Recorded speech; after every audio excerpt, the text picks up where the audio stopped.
सेवा जोहार साथियों, मैं लगातार मेरे प्रयासों में और कहीं ना कहीं आप मुझे मेरे फेसबुक में मेरे लेख, कविता, विचारों को आपका प्यार की बदौलत और मेरे यूट्यूब चैनल मेरा गुंडवाना महान में जो आपका प्यार है उसके लिए आपको सहृदय धन्यवाद देना चाहूँगा। और आपका प्यार ही मुझे इतना मनोबल बढ़ाता है कि मैं और अच्छा बेहतर हमारे पुरखों का नैन सैन भाषा बोली तमाम चीज़ों को आपके समक्ष लेके आऊँ। और उसी तारतम्य में आज मैं पुनः आपके सामने एक वीडियो लाया हूँ और ये वीडियो मैं बना रहा हूँ। ये हमारे नर्मदा आया जो कि आप देख पा रहे हैं, मैं धारा का निर्मल जल। और ये ऐसे धारा मतलब तो धाराओं का वो जगत जिसके धाराओं की में जगत का नाम सबसे धारा पड़ा है। जगह में माई नर्मदा नर्मदा आया था नर्मदा धारा आप धाराओं ऐसा हमारा नर्मदा आया शुद्ध रूप लिए हुए। दोस्तों, मैं मेरा मतलब तो और है लेकिन आया कि सत्य छाया इसलिए हे माँ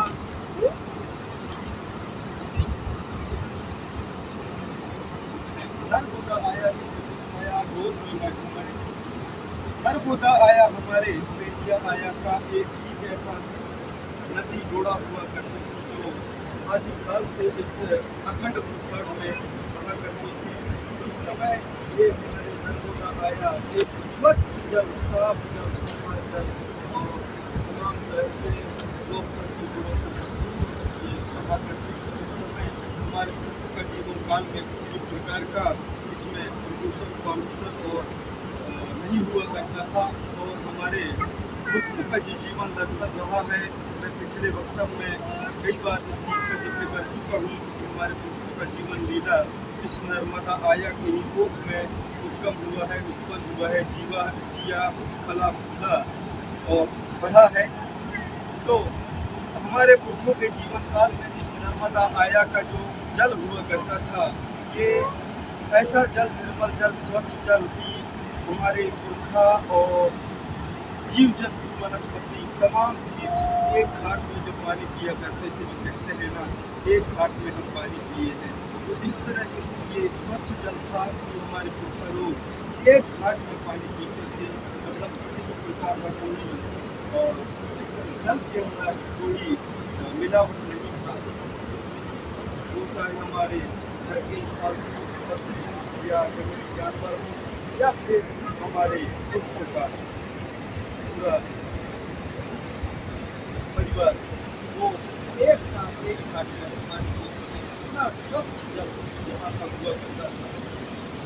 साथियों, आज मैं आज से ईमानदार हमारा पुरखों का संसदीय बाबू बंधु प्यारी तिवारी बाबू के नाम से जानते हैं, वो आज जादू है। उसका मैं आप सभी को परिवार बहुत बहुत शुभकामनाएं देता हूँ। और आज का मेरा वक्तव्य मेरा करूँगा। आज का मेरा वक्तव्य काफ़ी बेहतर और ऐतिहासिक रहेगा, ऐसा मेरा सोच है। लेकिन आप इस वक्तव्य को कितना समझ पाएंगे ये तो मैं नहीं कह सकता। बहुत ही ज़बरदस्त मेरा वक्तव्य रहेगा आज का। मैंने अब तक की फेसबुक दुनिया, व्हाट्सएप दुनिया और यूट्यूब चैनल की दुनिया में काफ़ी काम किया है, लेकिन उसी तरह मैं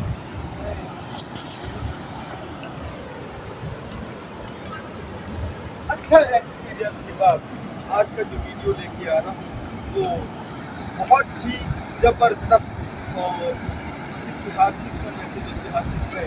मैं आपसे उम्मीद करूँगा कि आप अगर गोंडवाना की आग बादशाह निशान पहचान भाषा शैली और तमाम चीज़ों के बारे में दर्शन जानना चाहते हैं तो ये वीडियो आप हर वक्त साथ सुनेंगे, तभी आप समझ पाएंगे। तो मैं मेरे वक्तव्य को स्टार्ट करता हूँ।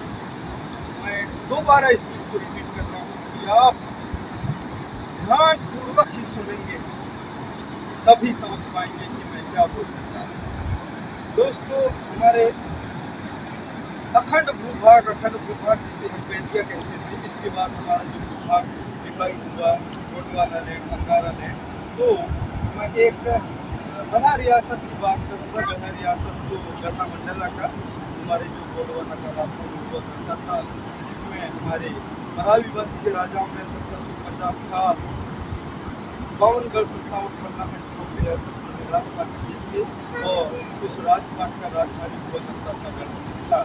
मैं बहुत ही बड़ा और मानता हूँ और इन चीज़ों को हमारे मुखों से जानकारी लेके और मैं आपको चाहता हूँ और मेरा फर्ज भी बनता है कि मैं हमारे इतने बड़े हमारे गोंडवाना की राजधानी में होने के नाते, जन्म लेने के नाते उनको अवगत कर सकता हूँ। गढ़ा मंडला का जो हमारे 1750 साल हमारे गढ़ा वंश मराठी वंश के राजाओं का राजपाट था, उसके ऊपर मेरा वक्तव्य है। आप ध्यानपूर्वक सुनेंगे। मैं अभी बीच में जहाँ हमारे गोंडवाना की राजधानी गढ़ा मंडला जो है, और गढ़ा मंडला में जो जब भी आप आएंगे तो गढ़ा में जाएंगे तो बहुत ही कुछ देखने लायक वहाँ चीज बचा है, जिसे हम देख सकते हैं। काफ़ी सारे हरा सा भी मिट्टीकरण हो गया है। मैं सोच रहा था कि इस वीडियो को एक तरह से प्रैक्टिकली सामने से बनाऊं ताकि आप समझ पाएँ कि मैं क्या बताना चाह रहा हूँ। मैं गया था, बहुत कोशिश किया वहीं से ये वीडियो बना के और आपको दिखाऊं, लेकिन आज हमारे गोंडवाना की राजधानी जहाँ गढ़ा हुआ करता था, वो एरिया अतिक्रमणों से इतना त्रस्त हो गया है कि मैं यहाँ क्या बताऊँगा। ऐसे हालात हो गया है, मतलब पुरुषों का, गधा का, हमारे 1750 साल का वहाँ का निशान है, वो बहुत ही दुखदायी है। जो आदमी इस गहराई को जानेगा वही समझ पाएगा, नहीं तो इतना ही है।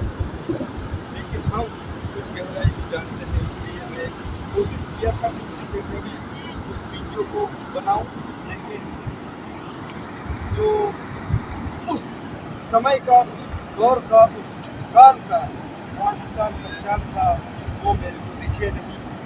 जो मैं चाह रहा था उस तरह की वीडियो बनाऊं, तो वो नहीं मिल पाया। तो आपको माफ़ी चाहते हुए ये वीडियो मैं संतधारा नामक स्थान से बना रहा हूँ। तो हमारे गोंडवाना की राजधानी गढ़ा मंडला में हमारे राजाओं का रजवाड़ा था, जहाँ हमारे संग्राम साहब, रघुनाथ साहब, रानी चंद्रवती, तमाम हमारे महान प्रतापी राजाओं ने राजपाट किए, जहाँ हमारे कितना बड़ा रजवाड़ा हुआ करता था। उस रजवाड़े के अंदर, रजवाड़े ही कितना बड़ा रहा होगा दोस्तों, आप लोग पाएंगे। और रजवाड़े के अंदर हमारे कितना रहा होगा, ये भी आज के समय में। तो मैं उन तमाम चीज़ों को ना बताते हुए इतने बताऊंगा कि हमारे जो गढ़ा का बसाव है, जैसे हमारे गांव के बसाव हमारे पुरखा लोगों ने किए, वैसा ही हमारे महान राजाओं ने गढ़ा का एक राजधानी मतलब जैसे कि आज हमारे देश की राजधानी दिल्ली हुआ करती है, वैसा ही दिल्ली के अंदर राज्य किया है। वैसा ही गोंडवाना की राजधानी गढ़ा मंडला में तमाम तरह का चीज़ें हुआ करते थे, जो देखते ही बनता होगा उस समय। तो उसी चीज़ का मैं भुगतान आपको सामने पेश करना चाह रहा हूँ। आप ध्यानपूर्वक सुनेंगे। मैं बहुत ही गहर और क्या दोस्तों, मैं हमारे गढ़ा मंडला का जो राजधानी, जहाँ हमारे महाराजाओं का राजपाट था, इतना बड़ा रजवाड़ा था, और वो किस जगह को चुने थे, वो जगह का चुनाव बहुत ही बड़ा ऐतिहासिक है, जिन्हें हमें जानना चाहिए कि कैसे हमारे राजा महाराजा उस जगह का चुनाव किए थे। मैं बार बार आपको बता रहा हूँ कि एक बार मेरे वक्तव्य को आप ध्यानपूर्वक सुनेंगे तभी, है ना। गढ़ा मंडला का जो हमारे रजवाड़ा हुआ करता था, ये नर्मदा आया के गोद में बसा है, ये मैं बार बार बता चुका हूँ। तो ये हमारा गढ़ा रियासत और गढ़ा की जो रजवाड़ा था, ये भी उसी गोद में बसा हुआ था। और हमारे नर्मदा आया, आप अगर जानते होंगे तो अच्छी बात है, अगर नहीं जानते होंगे तो मेरी बातों को ध्यानपूर्वक सुनेंगे, तभी आप समझ पाएंगे। लेकिन आज के समय में आप गढ़ा के अंदर आएंगे तो नहीं समझ पाएंगे कि यहाँ क्या था, कैसा था, क्योंकि आज के वर्तमान स्थिति वहाँ की अलग है। तो ये जो हमारा नर्मदा जो नदी है, आया है, ये उस गढ़ा को तीन तरफ से ऐसे, मेरे एंगल को आप समझेंगे तो ऐसे ऐसे तीन तरफ से उस गढ़ा को घेरा हुआ है, और बीच में नर्मदा और बंजर का संगम भी है वहाँ।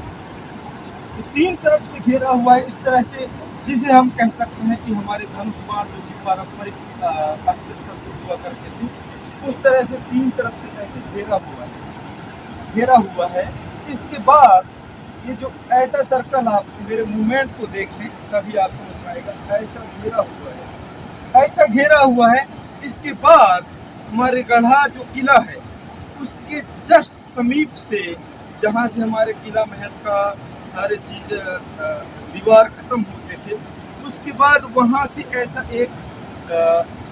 ऐसा तो एक नदी है, नदी का ये बहुत ही भयंकर और गहरा नदी है, ऐसा नदी है, उसमें से एक, वहाँ से निकल के एक हमारे राजा महाराजाओं ने ऐसा एक नहर बनाया है, ऐसा एक नहर।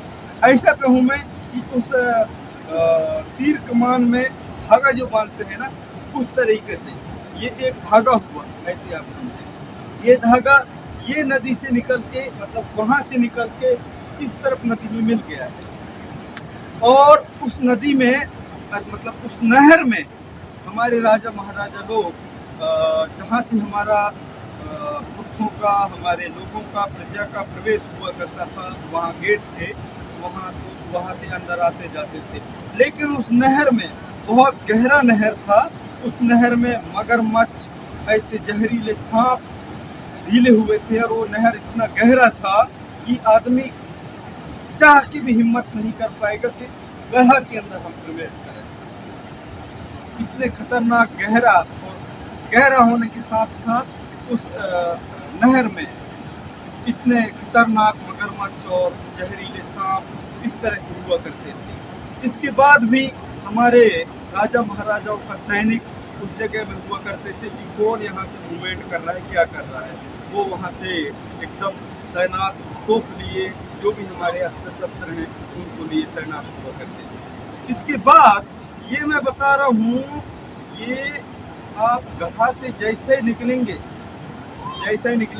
जहाँ आज झूला पुल बना है, अगर आप पीछे तरफ से आएंगे तो झूला पुल जैसे ही क्रॉस करेंगे तो उसके जस्ट बाद वो नहर मिलेगा।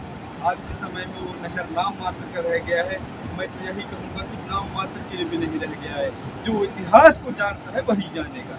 इसके बाद ये तो हो गया पहला नहर। इसके बाद दूसरा नहर आया है, दूसरा नहर जिसे हम आज कमानिया गेट कहते हैं। कमानिया गेट, जहाँ से हम जिला हॉस्पिटल के अंदर जाते हैं, वो वाला। तो आप जैसे ही कमानिया गेट प्रवेश करेंगे तो कमानिया गेट में, हमारे कमानिया जो गेट है वो हमारे राजा महाराजाओं का बना हुआ ही निर्मित गेट है। वो उसके जस्ट समीप एक उससे भी बड़ा नहर था, वो बहुत भयानक नहर था, वहाँ भी वो नहर था, और वहाँ भी ये कमानिया गेट कहते हैं। गेटों के ऊपर हमारे सुरक्षा कर्मी वहाँ तैनात हुआ करते थे, और उस नहर में भी वही हाल था जैसे कि पिछले नहर में था। वहाँ भी मगरमच्छ और तमाम तरह के चीज होते थे ताकि आसानी से ना जाए। इस तरह से तमाम तरीके से सुरक्षाओं से लैस वो हमारे गोंडवाना का, राजधानी गढ़ामंडला का रजवाड़ा और किला हुआ करता था। ये मैं नहर की बात आपको संक्षिप्त में बताया। मैं कोशिश किया था दोस्तों कि मैं उस जगह में जाके मैनुअली, प्रैक्टिकली आपको उस चीज़ का दृश्य मैं दिखाऊँ, लेकिन आज के समय में वो चीज़ें बिल्कुल दिखाने लायक नहीं है। मैं बहुत कोशिश किया, लेकिन वो अस्तित्व में नहीं है, यही कहूँगा मैं। इसके बाद मैं आपको, मेरे वक्तव्य में लंबा हो रहा है मेरा वक्तव्य, मैं मान रहा हूँ, लेकिन ये ऐतिहासिक वक्तव्य आप ध्यानपूर्वक सुनेंगे, यही मेरा कोशिश है। और नर्मदा नदी का जो एक गंभीर का इस तरह का जो बाउंड्री है, उसमें भी आज गढ़ा रियासत के अंदर जाएंगे तो दो दो आपको एक मीनार मिलेंगे, जिसे प्राचीन समय में एक सुरक्षा निगरानी कहा जाता था। वही आज अस्तित्व में है, ऐसा मुझे लगता है। उस जगह बड़ी बड़ी सुरक्षा निगरानी के आज के समय में हम उसे टावर कहते हैं, क्योंकि हम पढ़े लिखे लोग हैं तो आज की आधुनिक भाषा के उपयोग करते हैं, तो टावर कहते हैं जहाँ से निगरानी हुआ करता है।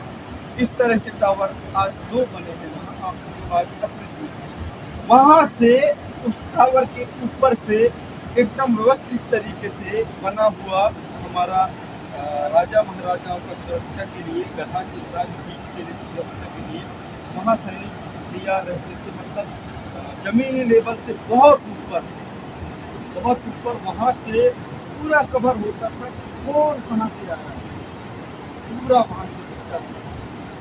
ऐसा ये हमारे गढ़ा रियासत गढ़ा का अगर मैं मैनुअली अगर बताता तो आपको आज ज़्यादा समझ में आता, लेकिन मैं उम्मीद करता हूँ कि मेरे वक्तव्य में आप उन चीज़ों को और बढ़िया से 4 गुना 10 गुना 12 गुना समझें, ऐसा मैं कोशिश करूँगा। क्योंकि मैं इसलिए भी कह रहा हूँ क्योंकि इस रियासत का, इस प्रांत का, इस इतिहास का शायद आप कहीं लेखों के माध्यम से, वक्तव्य के माध्यम से नहीं सुन पाए थे। जिस वक्तव्य को मैं आपको बताने की कोशिश किया हूँ, इसलिए बताने से पहले आपसे निवेदन किया था कि ये मेरे वीडियो को ध्यानपूर्वक लोग सुनेंगे और आप सुने हैं और इस चीज़ को अमल करेंगे, ये मैं उम्मीद करूँगा। इस तरह से हमारा राज्य रजवाड़ा हुआ करता था, चारों तरीके से लोगों के द्वारा, सैनिकों के द्वारा, राजा महाराजाओं के द्वारा और इस तरह के प्राकृतिक चीज़ों के द्वारा जो गौर नहर बताया और हमारा मनुष्याकार नदी के द्वारा, तो इसमें एक प्राकृतिक सुरक्षा थी। इसके अलावा भी अनेकों सुरक्षाओं से हमारा गढ़ा लैस था। इसलिए तो दोस्तों अनेकों आक्रमणकारियों ने इस गोंडवाना की खुशहाली के लिए, गोंडवाना की समृद्धि के लिए, गोंडवाना के सोना चांदी हीरा मोती तमाम चीज़ों को रोकने के लिए अनेकों लोभी, लालची, गोरे, लुटेरे, बेईमान, कपटी लोगों ने लगातार अतिक्रमण किए हैं, लेकिन इस गढ़ा को जीतना उनके बस की बात नहीं। ऐसा नहीं था कि वो जीत नहीं पाते, उनके पास तमाम तरीके से दांव पैंच थे, तमाम तरीके से सैनिक थे, तमाम तरीके से अस्त्र शस्त्र थे, घोड़ा हाथी तमाम चीज थे उनके पास, लेकिन ये गढ़ा रियासत को नहीं जीत पाए। तो यही कारण है दोस्तों, बहुत बड़ा ऐतिहासिक वक्तव्य मेरा, इसको आप ध्यानपूर्वक समझें और मनन करें, और मेरे वक्तव्य को आप 4 गुना समझें। हमारे शंकर शाह राजा हो, रघुनाथ शाह और भूपत शाह, हृदय शाह, रानी दुर्गावती, जिन्होंने यहाँ अटूट अताह और आज इस लिए हमारे लिए वो मिसाल है कि आज हमें छाती टोक के कहना चाहिए कि हमारा यहाँ सब कुछ था। लेकिन हम इन चीज़ों को जानेंगे तब ना कहेंगे, लेकिन हम नहीं जानते, तो ये आज जानना होगा। जब आप जानेंगे तभी आप छाती ठोक के और गरम जोशीला के साथ कह पाएंगे कि हमें यहाँ की मूल बात की है। अगर आप नहीं जानते तो आप गली गली घर घर गली में ऐसे अंग्रेजों ने, कल्चुरियों ने, मराठों ने और मुगलों ने इतना बड़े बड़े आक्रमण किए हैं। जैसा कि आप मेरे लगातार वक्तव्य को आप मैं अगर आगे बढ़ा के लेके चलूँ कि राजा मुगलों का जो राजा हुआ करता था, बाबर, शाहजहां, ऐसे बड़ी बड़ी राजा, प्रतापी राजा, जिनके अंदर जिनकी ताकत से दोहा माना हुआ है। मैं उनको गलत नहीं कहूँगा कि कहीं ना कहीं वो भी इस जंगल जमीन आन बान शान के लिए लड़े हैं, है ना। लेकिन उनको भी अगर लोहे की तरह चबाए हैं तो उनका यही कारण था दोस्तों। ऐसे ही आसानी से इतने बड़े बड़े योद्धाओं को, बड़े बड़े राजाओं को, जिनके पास तमाम तरीके से अस्त्र शस्त्र हुआ करते थे, उनको हरा पाना मुमकिन तो नहीं था। लेकिन खड़ा पेंटी के पार हमारे सारे सिस्टमेटिक तरीका उनके बदौलत हमारे राजा महाराजाओं ने अपना किए हैं। तो मेरा वीडियो बहुत लंबा हो रहा है। मैं ज़्यादा वक्तव्य ना रखते हुए मेरे वक्तव्य को शॉर्ट करते हुए बताऊंगा कि हमारे राजा महाराजाओं का, अखंड प्रतापियों का, जिन्होंने यहाँ इस आन बान शान निशान और पहचान के लिए अपने जान हथेली में लेके अगर काम किए हैं, उनके सामने हम कुछ भी नहीं हैं। आज हमें जरा जरा करके उन महान प्रतापियों का, महान राजाओं का पद चिन्हों में काम हमें करना पड़ेगा। वो इसलिए किए थे कि हमारे आने वाला भविष्य सर यहाँ की। नहीं तो अगर ऐसा नहीं सोचे होते तो मैं बहुत बड़ा बात आपको बता रहा हूँ, अगर वो ऐसा सोचे नहीं होते ना तो आज हम यहाँ नहीं होते। वो सोचे नहीं होते तो आज यहाँ हम नहीं होते। तो आज हमें उन मूर्खों के पद चिन्हों में, कर कमलों में वो काम करके हमें आगे बढ़ना है। इसलिए बढ़ना है ताकि हमारे आने वाला भविष्य अच्छा हो। इन्हीं विचारों के साथ मैं चाहूँगा कि हमारे युवा वर्ग इन चीज़ों को जाने, माने, पहचाने और आगे बढ़े, क्योंकि इसलिए मैं जोर देता हूँ इन चीज़ों में, क्योंकि हम आज अगर नहीं करेंगे तो आने वाला भविष्य भूल जाओ कि वो बता नहीं पाएगा कि हम क्या है। इसलिए जरूरी है तो आप जो भी करते हैं, नौकरी, चाकरी, खेती बाड़ी, धंधा पानी, राजनीति, जो भी है, उसमें आप अपने आसपास इलाम है देवी देवाला तमाम चीज़ों पर थोड़ा थोड़ा सा अपने स्तर में काम करते हैं। हम तो जी लेंगे, लेकिन आने वाला भविष्य अच्छा जिए, अच्छा जिए, अच्छा जिए, आने वाला भविष्य अच्छा रहे। इन्हीं उम्मीदों के साथ, इन्हीं कामनाओं के साथ, मैं जोश के साथ, एक जुनून हो, जुनून वो चीज़ है कि अगर आपके पास जुनून नहीं है तो उन चीज़ों को नहीं पा पाएंगे। आपके अंदर अगर जुनून होगा तभी आप सीख पाएंगे, जान पाएंगे। इन्हीं जुनूनी गोंडवाना धरातल की जुनूनी जोहार। जय सेवा, जय जोहार, जय